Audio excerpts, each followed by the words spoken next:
How do you find the right suburb to invest in? My name is Thomas O'Regan and I have an 11 property portfolio which me and my wife have built over the last 3.5 years. So the way I go about finding the right area to invest in terms of suburb, is first and foremost, I want to know, does this area have capital growth potential? And that is the longest and hardest thing to figure out how to do. But I'll explain to you how I do it in this video very, very easily. But it does take a lot of work, and it is a lot simpler than you would think. And it's probably different from what most people will tell you. But for me, using this method has been what has grown my portfolio from $2 million to $4 million in the space of 4 years. Sorry, almost 4 years, 3.5 years.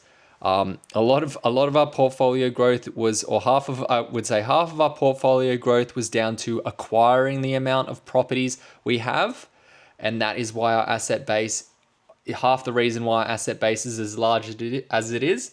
And the other half of the reason our asset base is as large as it is because we've picked areas which have been primed for growth. And today I'm going to share with you guys how I pick them. So it's very simple. I find markets that have underpriced properties, and it's almost sounds too simple, and it doesn't sound believable, but basically I just have a few criterias. I'm looking for properties in metro areas, and yes, it works in regional areas as well, but the fact is the markets in regional areas go through like longer growth cycles, so it's harder to pick where the markets are on their growth cycles. You want to understand market cycles, and you want to understand where the property market is in the area, what part of the growth cycle it is on. So as I said, I'm looking for properties that are the cheapest properties in the area or in the market. So whether that's a one bed, you have to compare apples with apples, obviously. If you're buying 1-bedroom apartments because that's what's in your budget, or you're buying 2-bedroom apartments, or you're buying houses, doesn't matter. You need to compare apples with apples. But basically, the way I see it is the cheapest properties can't be, and it feels stupid saying this, the cheapest properties can't be cheap forever, right? There's always going to be demand for the properties at the bottom of the price point, because everyone wants to own a house, and houses get more unaffordable as time goes on. And the fact is, believe it or not, but properties at the 5 million, 10 million plus dollar range are very hard to sell most of the time because the buyer pool is very small. But at the other end of the spectrum, if your house is at a low price point, if your property is at a low price point, there's a large buyer pool, and that will push the prices up. So that's where I start. Say for example, we looked into the market of Perth. Why did I look into the market of Perth when I bought a lot of properties?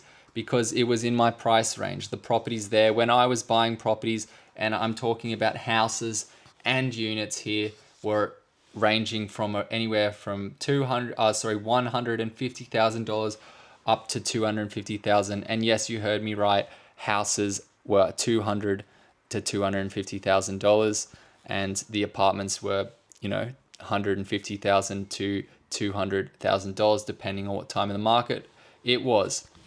But as I said, it was the properties were cheap. That's why we bought there. Second reason we bought there, that was the first box it has to tick. We didn't just buy there because it was cheap, just to clarify. The second box it had to tick was, where is it at in the market cycle? So properties go through market cycles, and it's not all linear.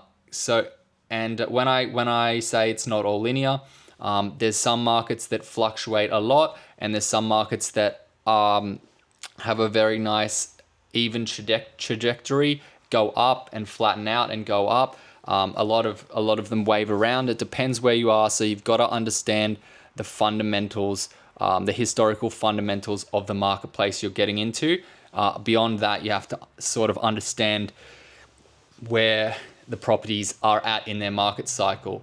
And you get this from historical data. I like looking at properties on an individual basis and checking their sales history, and using a very large sample size. Say, for example, if I went to Perth, at the time I was looking at 200, 300 houses and typing them into Google and hitting history, completely free search, to find out what these properties were selling for in this market at certain times. Like, what were these properties selling for when I was buying them? It was 2020. Was it? No, I think it was 2021. Yes, that threw me off. I think it was 2022 actually, late 2021, 2022. Very confused now. But anyway, I was looking at these properties and going, okay, what happened to what were these properties selling for in 2006? What were these properties selling for in 2007? What were these properties selling for in 2014? What were these properties selling for in 2016? And what's going on here? What is the historical data telling me? What story is the historical data telling me? Okay, so from all my research of just looking at deal after deal after deal, the history of the sales, I gathered that from 2006, roughly from 2006 to 2014 in the Perth market, just quite literally, as I said, from looking at specific properties and then searching their history, I gathered that the properties from 2006 to 2014 had a huge boom. They pretty much doubled. Okay, so that's pretty unusual. So I did a bit more research and I said, okay, what happened here? What happened? Touch Google up. What happened in Perth from 2006 to 2014? There was a mining boom. Okay, great.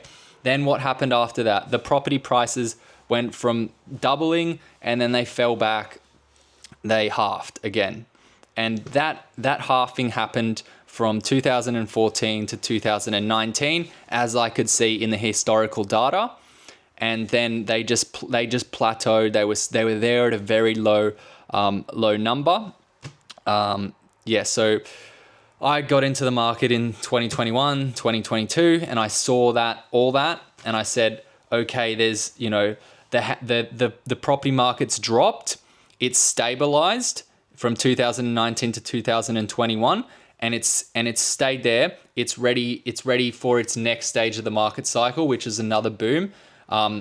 Which is when I bought, and I wish I got there in 2019, because I could have bought a whole lot more properties, but I was only able to buy 6 from 2000 whenever I bought them, from 2022 to 2023, and we got 6 properties, and then as I started buying, probably got like one or 2 or 3 properties, and then the market really started taking off, and when we were buying the last batch of our properties, that we were having to pay much higher prices than what we would have initially paid when the market was completely dead. And that's why I like buying properties before the market kicks off, because you're buying them at a huge discount. If you can see that the market is going to boom, if you can understand how market cycles work, you can get there before the crowds get there. And not only can you buy it at that discounted rate, you can buy it under the discounted rate, because you have no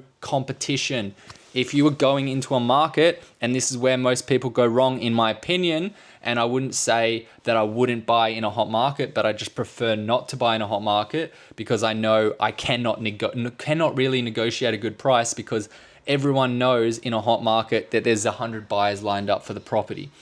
Okay, so you're effectively going to have to pay, let's just call it 10-20% over what you otherwise would have paid, and then you're just going to hope that the prices just keep going up. And this is where people get in really a lot of hot water. So if you're in a hot market, you have to see, if you're going to buy in a hot market, you have to see how long has the market been hot for, how much growth has the market seen in this area. Because if it's seen a really crazy amount of growth in the area, and that means it might be getting towards towards the end of its growth cycle. And if it's still hot, you really don't want to buy 10% over the property price in a hot market to secure a property when it is literally at the peak of the market, because you're going to pay 10% over the peak of the market, and that property could potentially start on its plateau or its downward cycle. And as I've probably said before, property market cycles go anywhere from 7 to 10 years. And if you buy 10% over the market and then you have to wait 7 to 10 years for the market to catch back up, that is a really bad spot to be. So like to invest in properties before the market kicks off. And now you guys know how to pick the good spots before the crowds get there. Hopefully this helped, and just follow me on YouTube and give us a like. Thanks guys. Bye.